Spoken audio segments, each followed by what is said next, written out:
60 Français dialoguent avec le président de la République ce soir au dossier de l'écran. Madame Claustre est rentrée en France, en exclusivité le récit de sa libération. À Paris, la gauche ne parvient pas à se mettre d'accord sur des listes d'union. La Cour d'assises du Nord confirme la condamnation à mort de Jérôme Carin.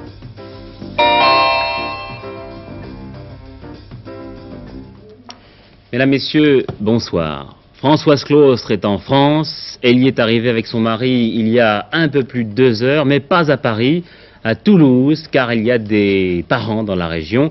Et elle y sera, vient-on d'apprendre, hospitalisée avec son mari quelques jours, le temps de récupérer.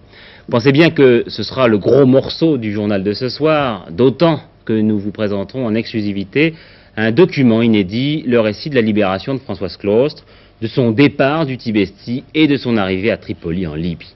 Voilà donc ce que sera le corps de notre journal. Mais ce n'est pas par cela que nous allons commencer, car ce soir, Antenne 2 va créer d'une deuxième manière l'événement.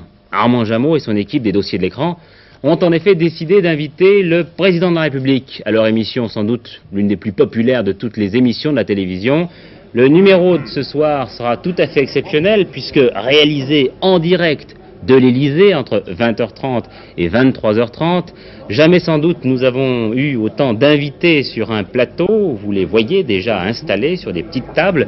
60 Français vont l'interroger, 29 femmes et 31 hommes, de 18 à 76 ans, représentatifs, comme on dit, de toutes les couches de la population, de toutes les tendances, de toutes les affinités politiques.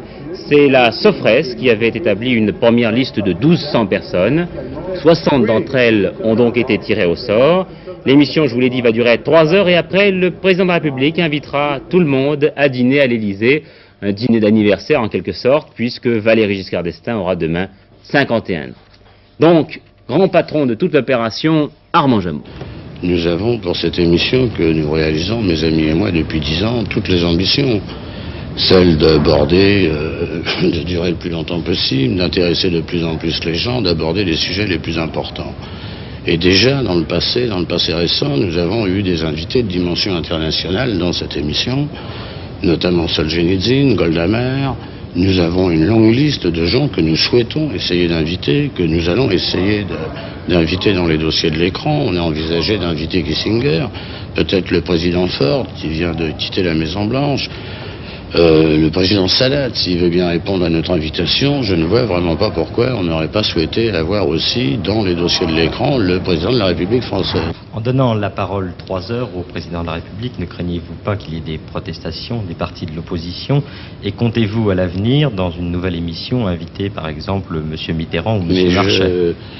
Nous en parlions ce matin, je ne vois absolument pas pourquoi on n'envisagerait pas d'inviter un jour dans les dossiers de l'écran M. Marchais ou M. François Mitterrand. Et d'ailleurs, nous sommes en train de préparer en ce moment un dossier de l'écran. Nous sommes en train pour lequel nous avons à un certain moment engagé des négociations avec le Parti communiste et nous avons obtenu l'accord de M. Marchais.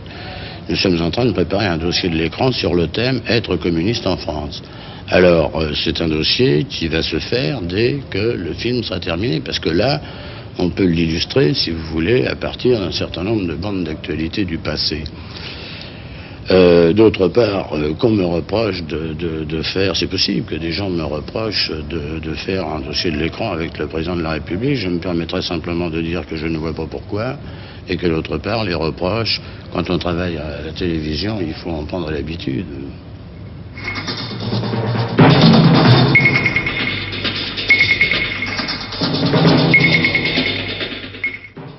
Françoise Claustre est donc en terre française. L'avion du gouvernement français qui était venu la chercher hier à Tripoli est arrivé tout à l'heure à Toulouse. C'est une surprise, mais Madame Claustre, je vous l'ai dit, a des parents dans la région.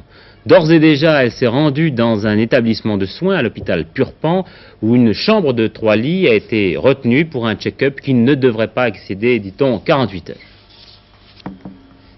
Les premiers tours de roue de Françoise Claustre sur le sol français. On s'en rend compte, dès l'atterrissage, la volonté de tromper la vigilance des journalistes est manifeste. 17h30, le Mystère 20 du Glam se pose à Toulouse-Blagnac, mais au lieu de se diriger sur l'aérogare, le pilote bifurque à l'opposé, c'est-à-dire du côté de la SNIAS. Des premières informations nous parviennent, Françoise Claustre est très fatiguée, sa longue détention l'a éprouvée et il lui faut se réacclimater lentement. 17h45, c'est à bord de la CX du préfet et accompagné du préfet de la région Midi-Pyrénées que Françoise Claustre effectue son entrée à l'hôpital Purpan. Et le démarrage sur les chapeaux de roue des voitures officielles confirme bien que l'heure n'est pas venue d'un contact avec la presse. Dans quel service est-elle admise? Combien de temps va-t-elle y rester? On croit savoir que Françoise Claustre et son mari s'apprêtent à subir un examen général qui pourrait durer 2 jours dans la clinique Dieu-la-Foi de Purpan. Mme Claustre avait quitté Tripoli en début d'après-midi. Françoise Claustre était accompagnée de sa mère et de sa sœur, ainsi que du général Capillon, représentant personnel de Valéry Giscard d'Estaing dans cette affaire. Peu de temps avant, elle avait donné une conférence de presse à laquelle assistait notre envoyé spécial Jacques Abouchard. Vous allez le voir, ce n'est pas une conférence de presse comme les autres. Le visage de Mme Claustre est très impressionnant. Elle est visiblement encore sous le choc. Je tiens à exprimer ma plus profonde reconnaissance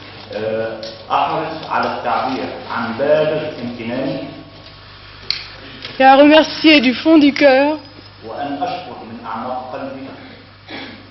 le colonel Kadhafi et les autorités libyennes à qui nous devons essentiellement notre libération et qui ont répondu à l'appel de la France. Le 13 décembre 1976, le 13 décembre 1976, j'ai été informé de ma libération.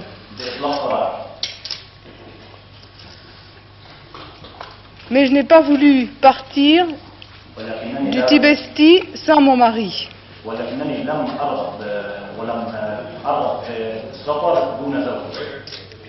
J'ai donc attendu que de nouvelles négociations aient lieu afin que je puisse partir avec mon époux. J'ai eu la chance d'être en contact avec la population. Et ces moments où j'ai pu vivre, comprendre, apprécier ces groupes humains Toubou, ce sont les moments où j'ai vraiment trouvé du réconfort. Vous n'êtes pas senti abandonné par le gouvernement français, peut-être même par le peuple français? Écoutez, actuellement, dans les conditions présentes, seul le porte-parole du gouvernement français peut répondre à cette question. Je ne peux parler que de ce que je sais, de ce que j'ai vu, de ce que j'ai constaté, de tout ce qu'a fait la Libye pour nous. Mais avez-vous eu le sentiment d'être abandonné? Je crois que vous avez vu un certain film à la télévision française en septembre 1975. Et quand on voit la mort éventuelle,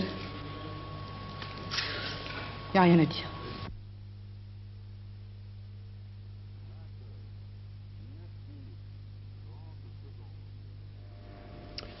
Je vous l'avais promis en début de journal, c'est un document exclusif que nous allons maintenant vous diffuser. Les derniers jours de la captivité de Françoise Claustre, sa libération proprement dite et son arrivée en Libye. Rétrospectivement, ce document, confié par la télévision libyenne à nos envoyés spéciaux, a peut-être un petit peu perdu de son émotion, car tout à l'heure, vous avez vu Françoise Claustre en vêtements de ville, tout à la joie d'être libérée. Mais imaginez ce qu'ont pu être ces derniers moments, à la lumière notamment de l'interview si bouleversante que nous avions diffusée hier soir à la même heure. C'est le dernier bivouac de Françoise et de Pierre Claustre en plein cœur du désert du Tibesti. Françoise Claustre sait à présent que son calvaire est terminé. Elle plaisante même avec les combattants, les rebelles Toubou, ces hommes qui pendant plus de 1000 jours ont été pour elle les gardiens d'une prison sans barreaux. Françoise Claustre a su qu'elle était libérée avec son mari le lundi 24 janvier seulement. Ce jour-là, le négociateur libyen et le chef des forces de la rébellion Toubou, Goukouni Weddey, sont venus en personne lui annoncer la nouvelle. Françoise Claustre fait ici ses adieux à la population des villages du désert du Tibesti. En plus de 1000 jours de détention, elle a fini par connaître leur langue et même à se lier d'amitié avec eux. Françoise Claustre a toujours dit d'ailleurs que ces gens, ces femmes, avaient été très gentils avec elle durant sa détention et à chaque village traversé, elle fera ses adieux à la population.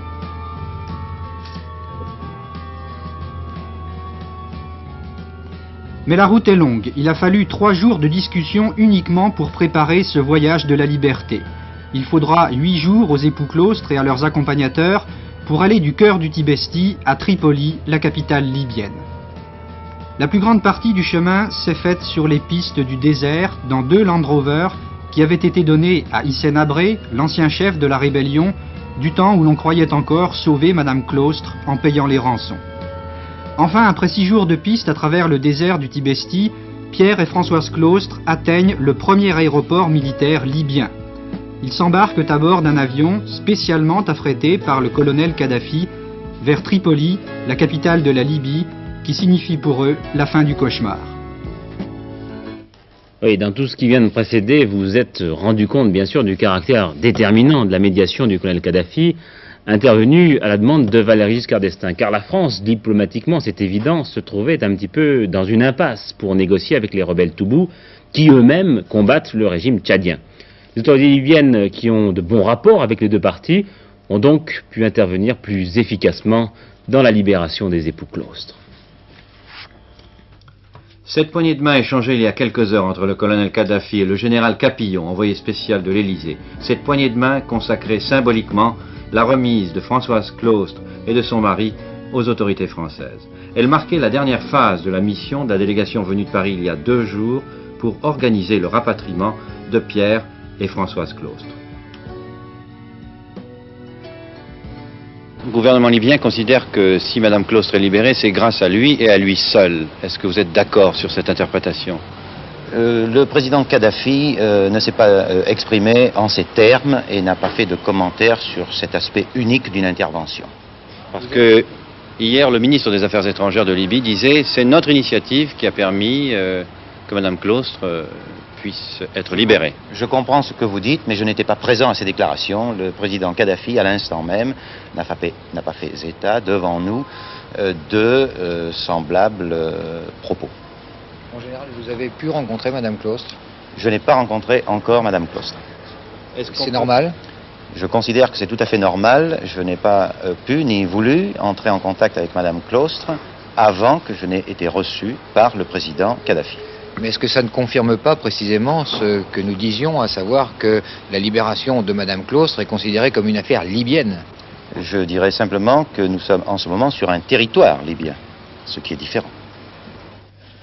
Eh bien, maintenant que Françoise Claustre est à l'abri, maintenant que la voilà dans notre sud-ouest, l'envers en quelque sorte du Tibesti par sa végétation et sa douceur de vivre, risquons-nous à quelques remarques. Jamais sans doute un être humain et sa souffrance n'auront été autant exploités. Voici d'abord Hissène Habré, qui fait prisonnière Françoise Claustre, accepte de recevoir quelques journalistes et cinéastes pour donner plus de prix à sa proie, en tire prestige, notoriété si l'on peut dire, et finalement s'adjuge 1 milliard de rançons sans délivrer sa captive. Mais au fait, où est-il celui-là avec notre argent?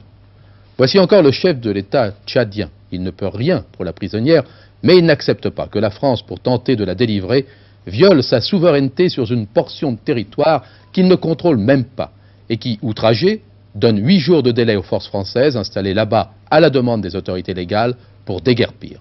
Prétexte, bien sûr. Voici également quelques hommes politiques français, ils ne sont plus au pouvoir pour la plupart, qui auraient bien voulu ramener triomphalement la prisonnière au moment où la France entière était traumatisée par cette affaire et qui s'y prennent si mal, au dire de Françoise Claustre elle-même, qu'ils ratent leur coup. Voici enfin le colonel Kadhafi lui-même. Françoise Clause lui rend hommage, et on la comprend. Le colonel Kadhafi, qui par cette négociation réussie, entend montrer au monde que lui, Kadhafi, il est maintenant contre les prises d'otages. Lui qui, depuis 5 ans au moins, finance des groupes terroristes de tout poil et fait preuve de beaucoup de clémence, c'est le moins que l'on puisse dire, vis-à-vis des pirates de l'air. Eh bien, prenons au mot le chef d'État libyen. Ne doutons pas de sa sincérité. Si sa conversion est véritable, alors le calvaire de Françoise Claustre aura au moins servi à quelque chose.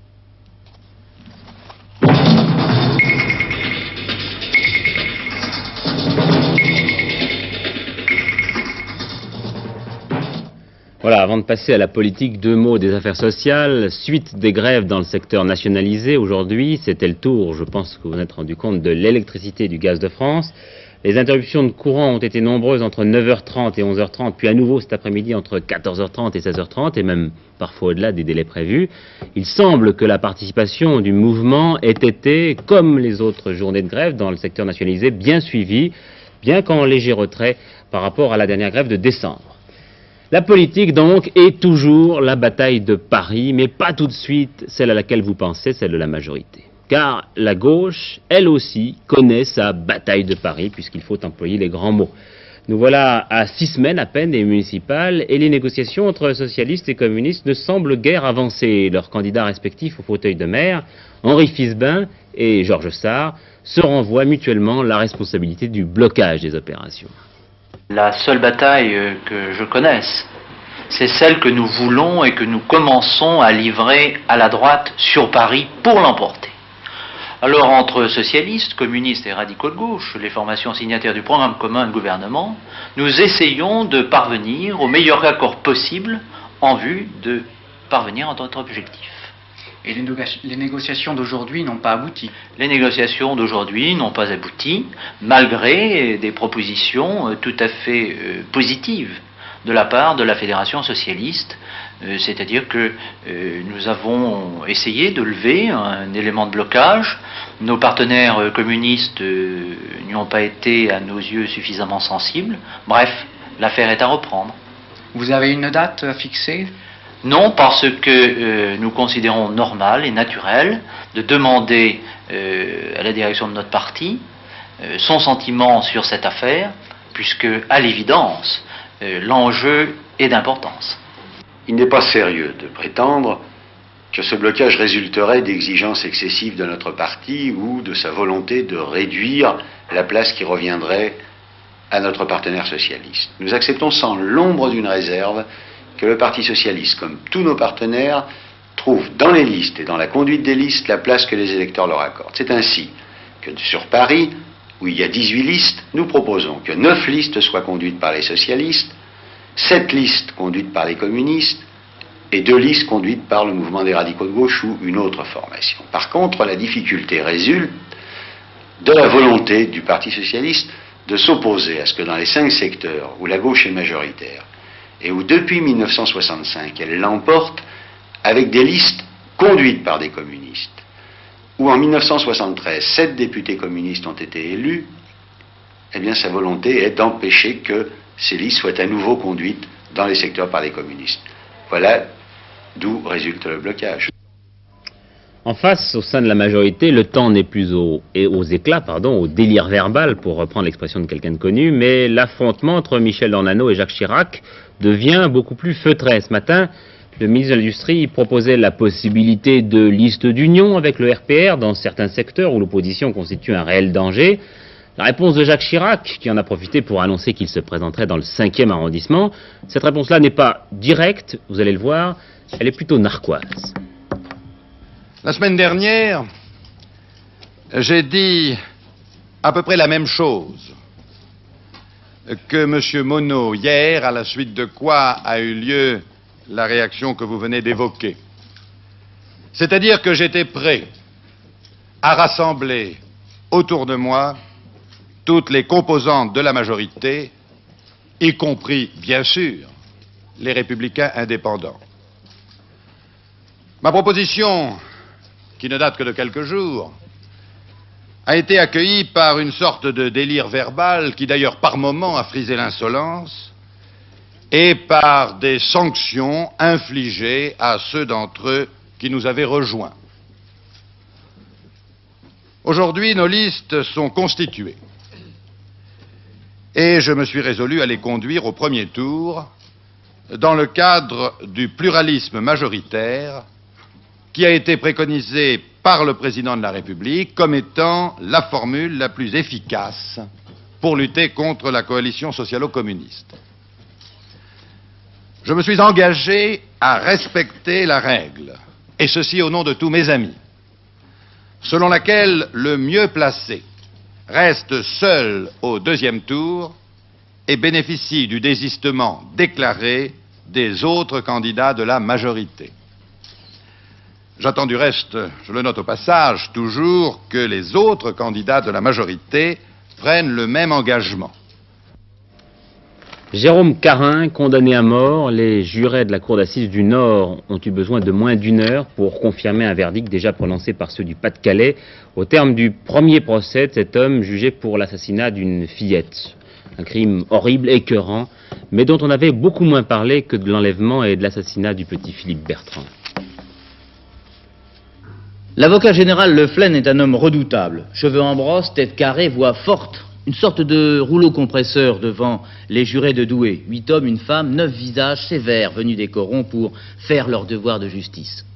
En réalité, l'avocat général Le Flen a prononcé 2 réquisitoires. Le premier contre les partisans de l'abolition de la peine de mort. Le procès de Troyes, a-t-il dit, a été un véritable viol de conscience. Puis un peu plus loin, vous n'avez pas, vous juré, à vous substituer au législateur, la peine de mort existe, appliquez-la. Ensuite, pas de philosophie, attention aux excès de laxisme et de veulerie. Si la peine de mort était abolie et la réclusion à perpétuité réellement accomplie, moi, avocat général, je ne la demanderai plus jamais car la perpétuité est une véritable torture. Sous-entendu sans doute, mieux vaut la mort tout de suite. Enfin, dernier argument, prononcé avec beaucoup de sincérité et de conviction, la peine de mort a perdu sa valeur de dissuasion parce qu'elle n'est pas souvent appliquée. Autant de mots, de gestes, dont chacun tassait peu à peu Jérôme Carin derrière les structures ajourées du box de la cour de Douai. Carin, alcoolique, vagabond, un peu sournois, un peu menteur, il guette une petite fille, l'entraîne sans se cacher, puis tente de la violer et pour finir l'étrangle. Cela a duré 15 minutes, a dit l'avocat général, 15 fois la possibilité de se ressaisir. Oui, 15 fois aussi la possibilité de penser à la peine de mort. Carin, un pauvre type, comme dit son avocat, responsable au seuil de la débilité, en écoutant tout cela, il écoutait en triturant son mouchoir et en se frottant les yeux. Pour la deuxième fois, il s'est entendu condamné à mort sans bien réaliser ce qui lui est arrivé. La salle a applaudi, la foule a crié des vivats, et puis tout le monde est sorti en frissonnant car il ne faisait pas chaud ce soir, à Douai. Voilà, en bref, quelques informations rapides. Une affaire curieuse à Moscou, une tentative de suicide sur la place rouge. Un homme a mis le feu à ses vêtements. Interprétation des officiels soviétiques, c'est un malade mental, rapidement secouru et emmené dans un hôpital psychiatrique. L'annonce du licenciement de plus de 1500 ouvriers à la British Aircraft Corporation, la BAC, qui fabrique Concorde en Angleterre, 1500 ouvriers d'ici la fin de l'année.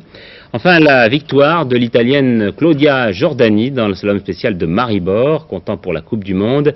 Deuxième, l'Autrichienne Monika Kaserer. Troisième, la Française Perrine Pellen, qui a fait une deuxième manche époustouflante. Elle n'était que 9e à l'issue de la première. Et puisque nous en sommes à la neige, parlons du temps, puisqu'il a un tout petit peu neigé tout à l'heure sur Paris. Demain, le temps sera froid et brumeux dans la matinée et dans la majeure partie du pays. Et dans le courant de la journée, des pluies sur pratiquement toute la moitié ouest avec des risques de verglas. Voilà la confirmation de ce que nous apporte la carte de la météorologie nationale. Voilà, ce journal est tout à fait terminé. Je vous rappelle quand même ce grand rendez-vous que vous offre tout à l'heure Armand Jameau, Alain Jérôme, Joseph Pasteur et toute leur équipe des dossiers de l'écran pour un dialogue entre Valéry Giscard d'Estaing et 60 Français choisis, je vous le rappelle, selon un échantillonnage de la Sofres pour être représentatif des catégories socio-professionnelles et des différentes tendances politiques. 60 Français qui, vous le voyez, sont répartis en 12 tables, 12 tables de 5, 12 x 5, 60, sur des petits podiums, à travers la salle des fêtes de l'Élysée. Voilà, donc tout cela dans quelques minutes, à la fin de ce journal. Je vous souhaite une excellente soirée et tout de suite, comme d'habitude, le rappel des titres de cette édition. Bonsoir.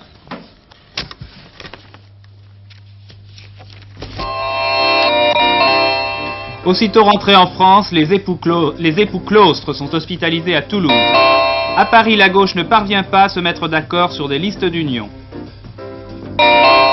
La Cour d'assises du Nord a confirmé la condamnation à mort de Jérôme Carin. Tout de suite, au dossier de l'écran, le président face à 60 Français. Et à 23h35, la dernière édition du journal.